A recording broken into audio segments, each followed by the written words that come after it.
পৰা গুৱাহাটীত এখন 108 এম্বুলেন্সে যি দুৰ্ঘটনা সংঘটিত কৰিছিল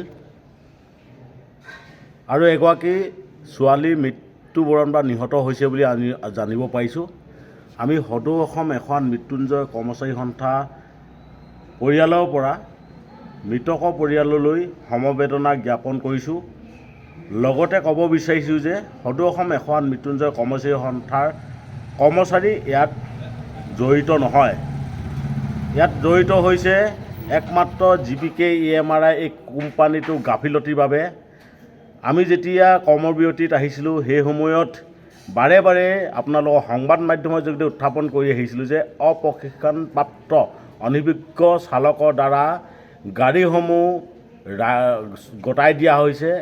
এই গাড়ীসমূহ এনেদৰে চলোৱাৰ বাবে আজি এনেদৰে দুৰ্ঘটনা সংঘটিত হৈছে।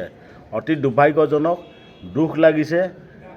যদি আজি চৰকাৰে সময়মতে হস্তক্ষেপ কৰাহেঁতেন, যদি কোম্পানীটোৱে ৰাইজৰ বৃহত্তৰ স্বাৰ্থত কাম কৰাহেঁতেন, নিজৰ ব্যক্তিগত মুনাফাৰ বাবে কাম নকৰাহেঁতেন, এনেদৰে ঘটনা সংঘটিত নহ'লহেঁতেন। আমি এতিয়াও আহ্বান কৰিছোঁ, এনেদৰে যাতে ৰাইজক বিপথে পৰিচালনা নকৰে।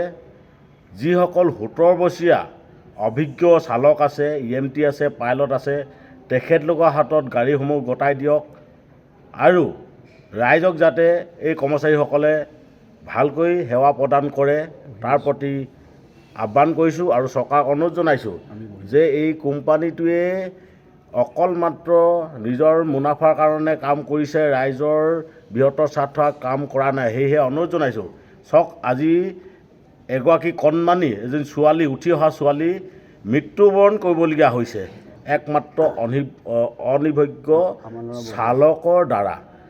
যদি আজি আমাৰ চালক হোৱাহেঁতেন এনে ঘটনা সংঘটিত নহ'লহেঁতেন। আজি 17 বছৰত আপোনালোকে দেখিব আমাৰ গাড়ী কোনো ধৰণৰ ডাঙৰ এক্সিডেণ্ট হোৱা নাই বা ডাঙৰ দুৰ্ঘটনা হোৱা নাই 17 বছৰত। কিন্তু এই এমাহত যিমান দুৰ্ঘটনা কৰিছে অনভিজ্ঞ অপ্ৰশিক্ষণপ্ৰাপ্ত চালকে, অতি দুৰ্ভাগ্যজনক।